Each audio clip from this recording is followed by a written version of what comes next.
ಪಾಕಿಸ್ತಾನ ಒಂಥರ ಬಜಾರ್ನ ಇವಳಿದ್ದಂಗೆ ಇವತ್ತು ಜಗತ್ತಲ್ಲಿ ಯಾರ್ಯಾರಿಗೆ ಯಾವಾಗ ಬೇಕು ಅನ್ಸ್ಕೊಳ್ಳುತ್ತೆ ಒಂಥರ ಬಾಡಿಗೆ ಅದನ್ನ ಯೂಸ್ ಮಾಡ್ಕೊಂತಾರೆ. ಮುಸಲ್ಮಾನನ ಸರ್ವನಾಶ ಮಾಡಕ್ ಕೊಟ್ಟಿದೆ ಪಾಕಿಸ್ತಾನ. ಇಂಥ ಕಿತ್ತೋಗಿರೋ ದೇಶಕ್ಕೆ ಪಾಕಿಸ್ತಾನ ಜಿಂದಾಬಾದ್ ಅಂತೀರ, ಪಾಕಿಸ್ತಾನ ಜೈ ಅಂತೀರ. ಟ್ರಂಪ್ ಅಧಿಕಾರಕ್ಕೆ ಬರಕ್ ಮುಂಚೆ ಹೇಳಿದ್ದು, ನಾನು ಅಧಿಕಾರಕ್ಕೆ ಬಂದ 24 ಗಂಟೆ ಒಳಗಡೆಗೆ ರಷ್ಯಾ ಮತ್ತು ಯುಕ್ರೇನ್ ವಾರ್ನ ನಿಲ್ಲಿಸ್ಬಿಡ್ತೀನಿ, ಕೆಲವೇ ಗಂಟೆಗಳೊಳಗಡೆಗೆ ಹಮಾಸ್ ಮತ್ತೆ ಇಸ್ರೇಲ್ನ ಸಂಘರ್ಷ ನಿಲ್ಲಿಸ್ಬಿಡ್ತೀನಿ.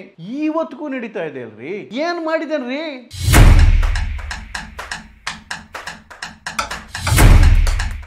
ನಮಸ್ತೆ ಸ್ನೇಹಿತರೆ, HNC ಲೈವ್ಗೆ ಸ್ವಾಗತ. ನಾನು HN ಚಂದ್ರಶೇಖರ್. ದಯಮಾಡಿ ಸ್ನೇಹಿತರೆ HNC ಲೈವ್ನ ಸಬ್ಸ್ಕ್ರೈಬ್ ಮಾಡಿ. ನಿಮ್ಮ ಎಲ್ಲ ಸ್ನೇಹಿತರುಗಳು ಕೂಡ ಸಬ್ಸ್ಕ್ರೈಬ್ ಮಾಡ್ಲಿಕ್ಕೆ ಹೇಳಿ.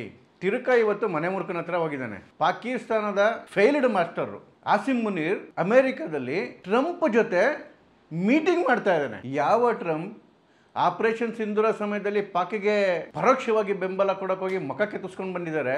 ಅದಾದಮೇಲೆ ನಾನೇ ಪಾಕಿಸ್ತಾನ ಭಾರತದ ಈ ಸಂಘರ್ಷವನ್ನು ನಿಲ್ಲಿಸಿದ್ದು ಅಂತ ಹೇಳಿ ಅಂದ್ಕೊಂಡು ಆಮೇಲೆ ಭಾರತದಿಂದ ಸರಿಯಾಗಿ ತಪರಾಕಿ ಹಾಕಿಸ್ಕೊಂಡು ಮೊನ್ನೆನೂ ಕೂಡ ಮೋದಿಯವರು ಡೈರೆಕ್ಟಾಗಿ ಟ್ರಂಪ್ ಹತ್ರ ಮಾತಾಡಬೇಕಾದ್ರೆ ನೇರವಾಗಿ ಹೇಳ್ಬಿಟ್ಟಿದ್ದಾರೆ, ಯಾರ್ದು ಇದರಲ್ಲಿ ಏನು ಪಾತ್ರ ಇಲ್ಲ ರೀ, ನಾವು ಅವರು ಸೇರಿ ತೀರ್ಮಾನ ಮಾಡಿದ್ದು, ನಮ್ಮ DGMO ಅವರು DGMO ಸೇರಿ ತೀರ್ಮಾನ ಮಾಡಿದ್ದು ಅಂತೇಳಿ ಇಡೀ ಜಗತ್ತಿನ ಮುಂದೆ ಇಷ್ಟು ಅವಮಾನ ಆಗ್ತಾ ಇದೆ ಟ್ರಂಪ್ಗೆ. ಇವತ್ತು ಆ ಆಸಿಮ್ ಮುನೀರ್ನ ಕರ್ಸ್ಕೊಂಡು ಅವ್ನಿಗೆ ಔತಣ ಕೂಡ ಕೊಡ್ತಕ್ಕಂಥ ಅವಶ್ಯಕತೆ ಇತ್ತಾ, ಅಥವಾ ಇದು ಹಿಂದೆ ಇರ್ತಕ್ಕಂಥ ಧೂರ್ತ ನಾಟಕ ಏನು? ನೋಡಿ, ಇದೇನು ಫಸ್ಟ್ ಟೈಮ್ ಒಬ್ಬ ಜನರಲ್ನ ಅಮೆರಿಕ ಹೋಸ್ಟ್ ಮಾಡಿದ್ದಲ್ಲ. ಎಲ್ಲ ಪ್ರೆಸಿಡೆಂಟ್ಗಳ ಕಾಲದಲ್ಲೂ ಕೂಡ ಆವಾಗಿನ ಜನರಲ್ಗಳನ್ನ ಅಧ್ಯಕ್ಷರುಗಳು ಕರೆದುಬಿಟ್ಟು ಈ ರೀತಿ ಔತಣ ಕೊಡೋದು ಸಾಮಾನ್ಯ. ಯಾಕೆ ಅಂತ ಹೇಳಿದ್ರೆ ಅದು ಪಾಕಿಸ್ತಾನಕ್ಕೆ ಶಕ್ತಿ ಇದೆ ಅಥವಾ ತಾಕತ್ತಿದೆ ಅಂತಲ್ಲ. ಪಾಕಿಸ್ತಾನ ಒಂಥರ ಬಜಾರ್ನ ಇವಳಿದ್ದಂಗೆ ಇವತ್ತು ಜಗತ್ತಲ್ಲಿ ಯಾರ್ಯಾರಿಗೆ ಯಾವಾಗ ಬೇಕು ಅನ್ಸ್ಕೊಳ್ಳುತ್ತೆ ಒಂಥರ ಬಾಡಿಗೆ ಅದನ್ನು ಯೂಸ್ ಮಾಡ್ಕೊತಾರೆ. ಚೈನಾ ಬೇಕಾದಾಗ ಚೈನಾ ದುಡ್ಡು ಕೊಡುತ್ತೆ, ಎಷ್ಟು ದಿವಸ ಬೇಕೋ ಅದು ಯೂಸ್ ಮಾಡ್ಕೊಳ್ಳುತ್ತೆ. ಅಮೆರಿಕ ಬೇಕಾದಾಗ ಅಮೆರಿಕ ಪಾಕಿಸ್ತಾನ ಯೂಸ್ ಮಾಡ್ಕೊಳ್ಳುತ್ತೆ, ಎಷ್ಟು ದಿವಸ ಬೇಕೋ ಅಷ್ಟು ದಿವಸ. ಸೌದಿ ಅರೇಬಿಯಾ ಯಾವಾಗ ಬೇಕೋ ಆವಾಗ ಉಪಯೋಗಿಸ್ಕೊಳ್ಳುತ್ತೆ. ಹೀಗೆ ಒಂದು ಬಜಾರಿನ ಇದರ ಮಾಲಿನ ಲೆಕ್ಕಕ್ಕೆ ಇವತ್ತು ಪಾಕಿಸ್ತಾನ ತನ್ನಂತಾರೆ ಮಾರ್ಕೊಂಡ್ಬಿಟ್ಟಿದೆ. ಯಾವ ಮಟ್ಟಕ್ಕೆ ಪಾಕಿಸ್ತಾನ ಇವತ್ತು ನೈತಿಕವಾಗಿ ಕುಸ್ತೋಗಿದ್ದು, ಕೆಳಗಡೆಗೆ ಬಿದ್ದೋಗಿದೆ ಅಂತ ಹೇಳಿದ್ರೆ ದುಡ್ಡಿನ ಆಸೆಗೋಸ್ಕರ ಯಾವ ಮಟ್ಟಕ್ಕೆ ಬೇಕಾದ್ರೂ ಇಳೋದಕ್ಕೆ ಶುರುವಾಗ್ಬಿಟ್ಟಿದೆ. ನೋಡಿ, ಫಸ್ಟು ಅಫ್ಘಾನಿಸ್ತಾನದ ಬೆನ್ನಿಗೆ ಚೂರಿ ಹಾಕಿಟ್ಟಿದೆ ಪಾಕಿಸ್ತಾನ. ನಾವು ಮುಸ್ಲಿಂ ಮುಲ್ಕು, ನಾವು ಮುಸ್ಲಿಂ ಉಮ್ಮಾ ಅಂತ ಹೇಳ್ಕೊಂಡು ಜಗತ್ತಿನ ಮುಸಲ್ಮಾನರಿಗೆ ಏನೇ ತೊಂದರೆ ಆಗಲಿ ನಾನು ನಿಲ್ತೀನಿ ಅಂತ ನಾಡ್ಕಾಡ್ಕೊಂಡಿದ್ದಂತಹ ಪಾಕಿಸ್ತಾನ ಚೂರಿ ಹಾಕಿರೋದು ಯಾರ್ಯಾರಿಗೆ ನೋಡಿ? ಬರೀ ಮುಸಲ್ಮಾನ ರಾಷ್ಟ್ರಗಳಿಗೆ. ಇವತ್ತು ಇರಾನಿಗೆ ಬೆನ್ನಿಗೆ ಹಿಡಿಯೋದಕ್ಕೆ ಫುಲ್ ರೆಡಿಯಾಗಿಬಿಟ್ಟಿದೆ. ಅದಕ್ಕೆ ವೀಳ್ಯ ಕೊಡೋದಕ್ಕೆ ಅಥವಾ ಬಾಡಿಗೆ ಕಾಸು ಕೊಡೋದಕ್ಕೇನೆ ಆ ಮುನೀರ್ನ ಟ್ರಂಪ್ ಕರ್ಸ್ಕೊಂಡ್ರು. ಎಂಥ ದುರ್ಘಟನೆ ನಡೀತಾ ಇದೆ ಅಂತ ಹೇಳಿದ್ರೆ ಇವತ್ತು ನೋಡಿ, ಪಾಕಿಸ್ತಾನದ ಪಕ್ಕನೇ ಇರಾನ್ ಇರ್ತಕ್ಕಂಥದ್ದು, ಸುಮಾರು 900 ಕಿಲೋಮೀಟರ್ ಬಾರ್ಡರು. ಈ ಇರಾನ್ ಇವತ್ತು ನಿಂತ್ಕೊಂಡು ಫೇಸ್ ಮಾಡ್ತಿರೋದು ಯಾರನ್ನ? ಇಸ್ರೇಲ್ನ ಫೇಸ್ ಮಾಡ್ಕೊಂಡು ಯುದ್ಧ ಮಾಡ್ಬೇಕಾದ್ರೆ ಬೆನ್ನಿ ಯಾರ ಕಡೆಗಿದೆ? ಇದೇ ಪಕ್ಕದಲ್ಲೇ ಇರ್ತಕ್ಕಂಥ ಪಾಕಿಸ್ತಾನಕ್ಕೆ. ಅಲ್ಲಿಂದನೇ ಬೆನ್ನಿಗೆ ಚೂರಿ ಆಗ್ತಿದೆ. ಲಿಟ್ರಲಿ ಅಮೆರಿಕಾದ ಸರ್ವೇಲೆನ್ಸ್ ವಿಮಾನಗಳು ಇವತ್ತು ಪಾಕಿಸ್ತಾನದಲ್ಲೇ ಹಾರಾಡ್ತಾ ಇದ್ದಾವೆ. ಪಾಕಿಸ್ತಾನ ಬಾರ್ಡರಲ್ಲಿ ಅಲ್ಲಿಂದ ನೋಡಿಕೊಂಡು ಇರಾನ್ ಕಡೆಗೆ ಬೇಹುಗಾರಿಕೆ ಮಾಡ್ತಾ ಇದ್ದಾವೆ. ತನ್ನ ನೆಲವನ್ನ ಇರಾನ್ಗೆ ಬೇಹುಗಾರಿಕೆ ಮಾಡೋಕ್ಕೆ ಬಿಟ್ಕೊಟ್ಕೊಂಡಿದೆ ಇವತ್ತು ಪಾಕಿಸ್ತಾನ. ಇವತ್ತು ಭಾರತದಲ್ಲಿರ್ತಕ್ಕಂಥ ಮುಸಲ್ಮಾನರು ಪಾಠ ಕಲ್ತ್ಕೋಬೇಕು. ಇಂಥ ಕಿತ್ತೋಗಿರೋ ದೇಶಕ್ಕೆ ಪಾಕಿಸ್ತಾನ ಜಿಂದಾಬಾದ್ ಅಂತೀರ, ಪಾಕಿಸ್ತಾನ ಜೈ ಅಂತೀರ. ಮುಸಲ್ಮಾನನ ಸರ್ವನಾಶ ಮಾಡಕ್ ಕೊಟ್ಟಿದೆ ಪಾಕಿಸ್ತಾನ. ಅದೃಷ್ಟ ಮಾಡಿದಿರಿ ಭಾರತದಲ್ಲಿ ನೀವು. ಆಸಿಮ್ ಮುನೀರ್ ಅಂತ ಒಬ್ಬ ಹೇಳಿ ಆಪರೇಷನ್ ಸಿಂಧೂರ ಸಂದರ್ಭದಲ್ಲಿ ಭಾರತ ಅಟ್ಯಾಕ್ ಮಾಡ್ತಿರ್ಬೇಕಾದ್ರೆ ಒಬ್ಬ ಸೈನ್ಯಾಧಿಕಾರಿಯಾಗಿ ಮುಂದೆ ನಿಂತ್ಕೊಂಡು ಸೈನ್ಯವನ್ನು ಮುನ್ನಡೆಸೋದು ಬಿಡ್ಬಿಟ್ಟು ರಣ ಹೇಡಿತರ ಹೋಗಿ ಆ ಬಂಕರ್ಲ್ಲ ಉತ್ಕೊಂಡು ಕೂತ್ಕೊಂಡಿದ್ದ. ಇವತ್ತೆಲ್ಲ ಮುಗ್ದಿದೆ, ಸೇಫ್ ಆಗಿದೆ ಅಂದಾಗ ಬಿಲ್ದಿಂದ ಆಚೆ ಕಡೆಗೆ ಬಂದು ದೊಡ್ಡದಾಗ ಒಂದು ಫೋರ್ಸ್ ಬೇರೆ ಕೊಟ್ಟ ಅಮೆರಿಕಾಗೆ ಹೊರಟಾಗ, ನನ್ನನ್ನು ಅಲ್ಲಿಗೆ ನ್ಯಾಷನಲ್ ಪರೇಡ್ಗೆ ಕರೆದುಬಿಟ್ಟಿದ್ದಾರೆ ಅಂತ ಹೇಳಿ. ಅದನ್ನ ಹಿಡ್ಕೊಂಡು ರಾಹುಲ್ ಗಾಂಧಿ ಅವರು ಕಾಂಗ್ರೆಸ್ ಅವರು ಹಿಡ್ಕೊಂಡು ದೊಡ್ಡ ನಾಟಕಾಡಿದ್ರು ಮೋದಿಯವ್ರ ಮೇಲೆ, ಭಾರತದ ಮೇಲೆ. ಏನ್ ನೋಡ್ರಿ, ಅಲ್ಲಿ ಆಸಿಮ್ ಮುನೀರ್ನ ಅಮೆರಿಕದವ್ರು ಕರೆದುಬಿಟ್ಟಿದ್ದಾರೆ ನ್ಯಾಷನಲ್ ಪರೇಡ್ಗೆ ಅಂತ ಹೇಳಿ. ತಲೆ ಒಳಗಡೆಗೆ ಲದ್ದಿದೆಯೇನ್ರಿ ಕಾಂಗ್ರೆಸ್ ಅವ್ರಿಗೆ? ಆಮೇಲೆ ಅಲ್ಲಿಂದ ವೈಟ್ ಹೌಸ್ ಇಂದನೇ ಕ್ಲಾರಿಫಿಕೇಶನ್ ಬಂತು, ಅಮೆರಿಕನೇ ಕ್ಲಾರಿಫೈ ಮಾಡ್ತು, ನಾವು ಯಾರನ್ನೂ ಕರೆದಿಲ್ಲ ಅಂತೇಳಿ. ಯಾವ 3ನೇ ದೇಶನೂ ಕರೆದಿಲ್ಲ ನಾವು. ಅದಾದ್ಮೇಲೆ ಆಸಿಮ್ ಮುನೀರು ಅಮೆರಿಕೆಗೆ ಹೋಗಿ ಅಲ್ಲಿ ನಿಂತ್ಕೊಂಡು ಡಿಪ್ಲೊಮ್ಯಾಟಿಕ್ ಆಗಿ ಏನಾದರೂ ಮಾತಾಡೋದು ಬಿಡ್ಬಿಟ್ಟು ಮಾಡ್ತಿರೋದು ಏನು ಕೆಲಸ? ಬಕೆಟ್ ಹಿಡಿತಾ ಇರೋದು ಟ್ರಂಪ್ಗೆ. ಏನಂತ ಹೇಳಿದ್ದು ಮುನೀರು? ಟ್ರಂಪ್ ಅವರು ಯುದ್ಧ ನಿಲ್ಲಿಸ್ಬಿಟ್ಟಿದ್ದಾರೆ, 2 ಪರಮಾಣು ದೇಶಗಳ ಮಧ್ಯೆ, ಅಂದರೆ ಭಾರತ ಪಾಕಿಸ್ತಾನ ಮಧ್ಯೆ ನಿಲ್ಲಿಸ್ಬಿಟ್ಟಿದ್ದಾರಂತೆ. ಅದಕ್ಕೋಸ್ಕರ ಅವ್ರಿಗೆ ನೊಬೆಲ್ ಶಾಂತಿ ಪುರಸ್ಕಾರ ಕೊಡಬೇಕಂತೆ. ಆ ಟ್ರಂಪ್ ಮೊದಲೇ ಅರೆ ಹುಚ್ಚ.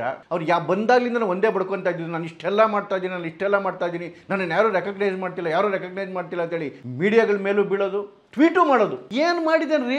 ಟ್ರಂಪ್ ಅಧಿಕಾರಕ್ಕೆ ಬರಕ್ಕೆ ಮುಂಚೆ ಹೇಳಿದ್ದು, ನಾನು ಅಧಿಕಾರಕ್ಕೆ ಬಂದ 24 ಗಂಟೆ ಒಳಗಡೆಗೆ ರಷ್ಯಾ ಮತ್ತು ಯುಕ್ರೇನ್ ವಾರ್ನ ನಿಲ್ಲಿಸ್ಬಿಡ್ತೀನಿ, ಕೆಲವೇ ಗಂಟೆಗಳೊಳಗಡೆಗೆ ಹಮಾಸ್ ಮತ್ತು ಇಸ್ರೇಲ್ನ ಸಂಘರ್ಷ ನಿಲ್ಲಿಸ್ಬಿಡ್ತೀನಿ. ಇವತ್ತಿಗೂ ನಡೀತಾ ಇದೆ ಅಲ್ರಿ. ಇವತ್ತು ರಷ್ಯಾ ಯುಕ್ರೇನ್ನ ಸಂಘರ್ಷ ನಡೀತಲೇ ಇದೆ. ಏನು ಮಾಡ್ಕೊಳಕ್ಕಾಗಿದೆ ಟ್ರಂಪ್ ಕೈಲಿ? ಹೌತಿ ಉಗ್ರನೆಲ್ಲ ಮಟ್ಟ ಹಾಕ್ಬಿಡ್ತೀನಿ ಅಂತ ಹೇಳಿದ್ರು. ಹೌತಿ ಉಗ್ರರು ಇವ್ರ ಮೇಲೇ ಬಿದ್ದವ್ರೆ.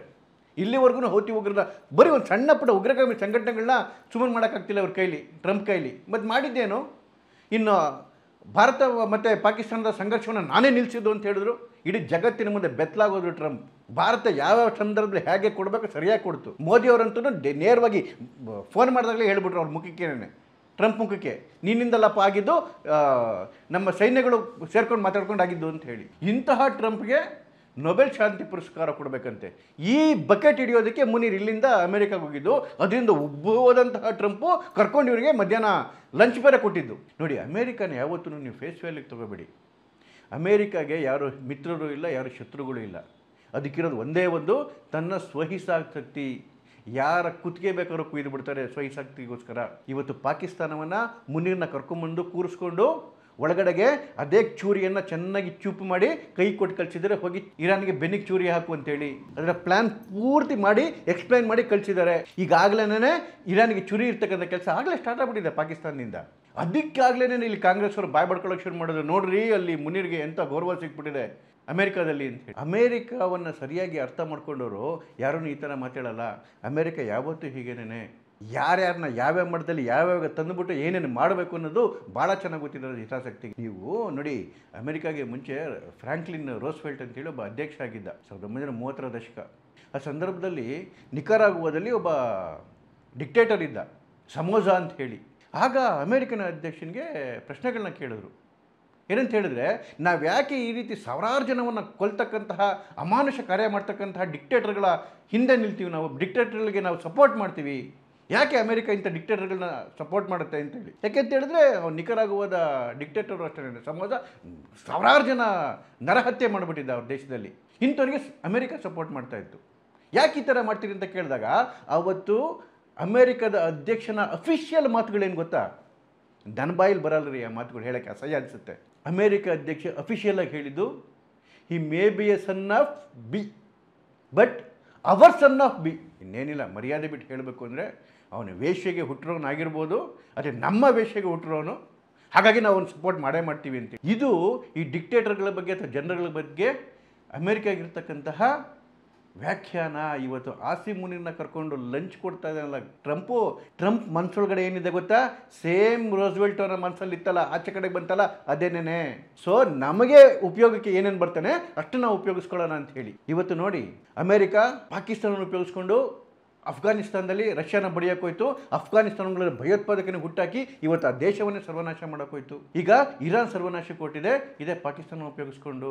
ಪಾಕಿಸ್ತಾನ ಅಂತ ತಿರುಕು ದೇಶ ಬದುಕಿರೋವರೆಗೂ ಅವ್ರು ಎಲ್ಲರಿಗೂ ಆಹಾರ ಹಾಕ್ತಾರೆ. ದುಡ್ಡು ಕೊಟ್ಟರೆ ಸಾಕು, ಯಾವುದೇ ಕೆಲಸ ಮಾಡೋಕ್ಕೆ ರೆಡಿ ಆಗಿರ್ತಾರೆ. ಯಾವ ದೇಶ ಬೇಕಾದ್ರೂ ಮುಳುಗಿಸ್ತಾರೆ, ಯಾರನ್ನು ಬೇಕಾದ್ರೂ ಸರ್ವನಾಶ ಮಾಡ್ತಾರೆ.